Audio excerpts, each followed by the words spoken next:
Por vezes, a Bíblia menciona figuras menos proeminentes, porém com impacto significativo na narrativa bíblica. Naamã é um exemplo. Muitos leitores da Bíblia podem nunca ter ouvido falar dela, ou se sim, provavelmente não se recordam. Naamã era esposa do rei Salomão e mãe de seu herdeiro, Roboão. Ela é brevemente mencionada na Bíblia, principalmente em relação ao seu filho, após ele suceder Salomão no trono de Israel. Assim, a história de Naamã é relativamente obscura no contexto bíblico. Antes de entrarmos nos detalhes, peço que se inscreva no meu canal. É simples e gratuito. Clique no botão inscrever-se abaixo do vídeo e ative o sininho para receber notificações sobre futuros vídeos. Agora, vamos começar. O nome Naamã significa agradável ou prazerosa. Curiosamente, ela é a única das mulheres de Salomão a ter seu nome registrado na Bíblia, talvez devido à sua posição como rainha-mãe.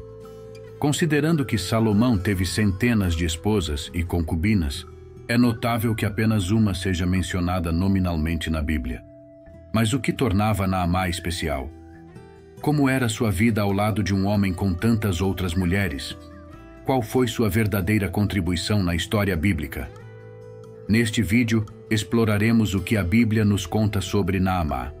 Uma informação crucial sobre Naamã na Bíblia é sua origem. Ela era uma mulher amonita, descendente de Ló, através de sua filha mais nova, e, portanto, ancestral de Naamã. O texto bíblico relata que, quando Ló e suas filhas estavam vivendo numa caverna após o juízo divino sobre Sodoma e Gomorra, as filhas, desesperadas quanto ao futuro, tramaram um plano que resultou em relações imorais com o próprio pai. A família passou por uma situação traumática, com a esposa de Ló falecendo e as filhas, presumivelmente, perdendo seus futuros maridos. No entanto, isso não justifica a decisão das filhas de Ló de estabelecer uma descendência com o pai. Parece que elas pensavam que não havia mais ninguém no mundo além deles, o que era claramente um equívoco, já que haviam passado por uma cidade não destruída.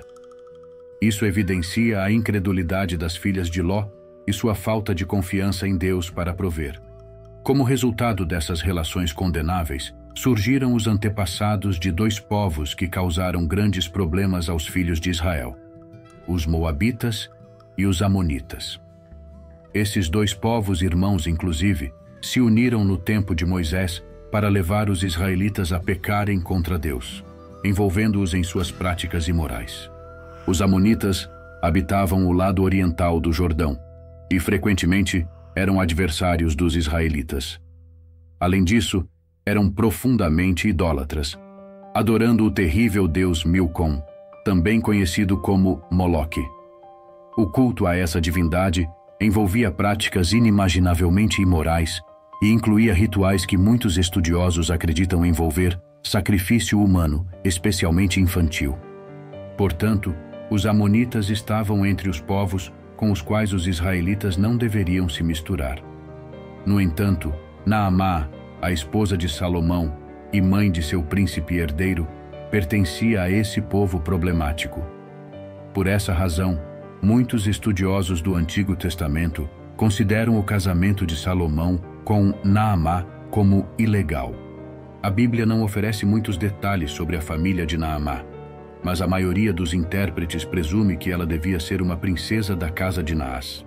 Naás era um rei amonita derrotado por Saul no início de seu reinado sobre Israel, que posteriormente desenvolveu uma relação amigável com Davi, possivelmente durante o período em que Davi era um fugitivo. Há especulações de que o Naás que negociou com Davi não fosse o mesmo Naás da época de Saul, mas isso é improvável. Naás tinha dois filhos, Ramom e Sobe. Alguns estudiosos consideram que Naamã poderia ser filha de Sobe, que foi amigável com Davi durante sua fuga durante a rebelião de Absalão, ao contrário de Ramom, que foi hostil. Outra questão debatida pelos estudiosos bíblicos é o momento do casamento entre Salomão e Naamã. O único detalhe no texto bíblico que lança alguma luz sobre isso é a idade de Roboão, quando subiu ao trono de Israel. Primeiramente, a Bíblia relata que Salomão reinou durante 40 anos em Jerusalém.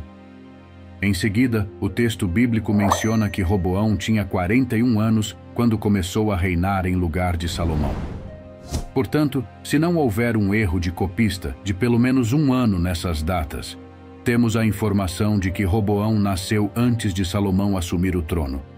Isso implica que o casamento entre Salomão e Naamá deve ter ocorrido ainda durante o final do reinado de Davi. Alguns comentaristas sugerem que esse casamento pode ter sido arranjado por Davi como uma forma de retribuição pela ajuda que obteve da casa de Naás. Isso levanta a forte possibilidade de que Naamã tenha sido a primeira das 700 esposas de Salomão, mas é impossível ter certeza disso. De qualquer forma, a importância de Naamã na história de Salomão é evidente, já que ela foi a mãe do filho que o sucedeu no governo de Israel. No entanto, determinar o tipo de mulher que ela foi para Salomão é uma tarefa complicada, pois a Bíblia não fornece informações sobre seu caráter. Alguns comentaristas consideram o significado do nome de Naamá, agradável, como um indício de que ela teria sido uma esposa amorosa e dedicada. No entanto, este argumento é fraco, pois o nome por si só não fornece detalhes sobre o caráter de uma pessoa. Outros tentam relacionar Naamá com a Sulamita, mencionada na poesia do Cântico dos Cânticos de Salomão, mas não há evidências sólidas para isso. Este é apenas mais um argumento sem base.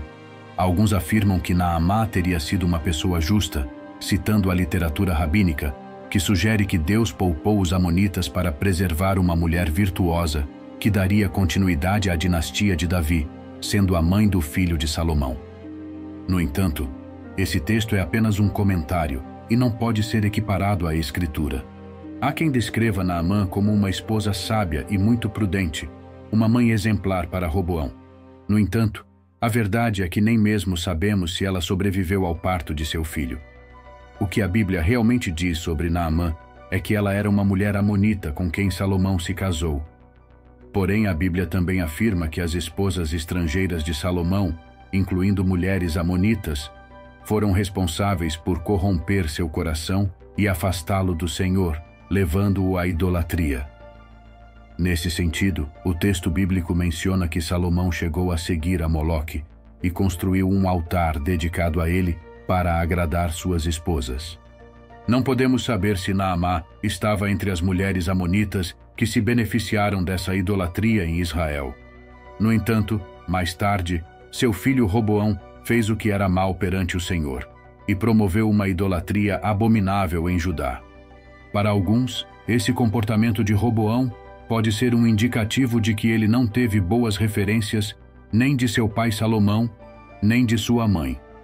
Além disso, muitos intérpretes consideram que Naamá parece ser citada de forma negativa no texto bíblico, já que em todas as menções a ela fica claro que a mãe do rei que causou a divisão em Israel era uma mulher bonita. Antes disso, sabemos que Ruth, uma mulher moabita, foi alcançada pela graça de Deus e contada como parte da comunidade da aliança, tornando-se ancestral de Salomão. O mesmo poderia ter acontecido com Naamá.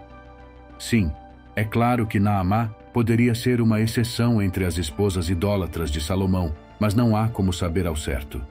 No caso de Ruth, a Bíblia detalha como ela abraçou a fé no Deus de Israel, mas sobre Naamá, nada é mencionado nesse sentido. No entanto, Roboão, filho de Naamá, foi incluído na genealogia de Jesus no Novo Testamento, mostrando que nada disso jamais esteve fora do controle soberano de Deus, e as fraquezas humanas não foram capazes de frustrar seus atos redentores ao longo da história. Além disso, existem antigas lendas medievais que se tornaram populares em ramos místicos do judaísmo, mencionando de forma fantasiosa o relacionamento entre Salomão e Naamá. Em uma dessas lendas, é dito que Salomão teria conhecido Naamá enquanto trabalhava como um plebeu para o rei Amonita, que era o pai da moça. Nesse período, como plebeu, Salomão teria sido enganado por um demônio e perdido seu trono. No entanto, tais relatos são apenas lendas e não merecem qualquer consideração.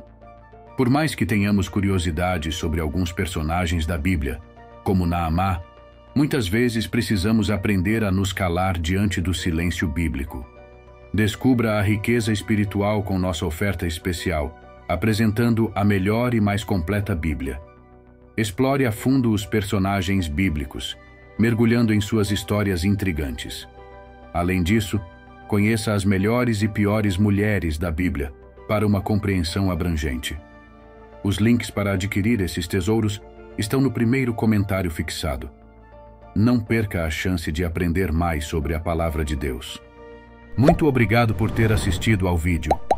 Que as bênçãos do Senhor alcancem você onde quer que esteja. Gostaria de conhecê-lo um pouco mais. Então, deixe nos comentários de qual cidade você está vendo este vídeo. Não se esqueça de se inscrever no canal, deixar seu like e até a próxima.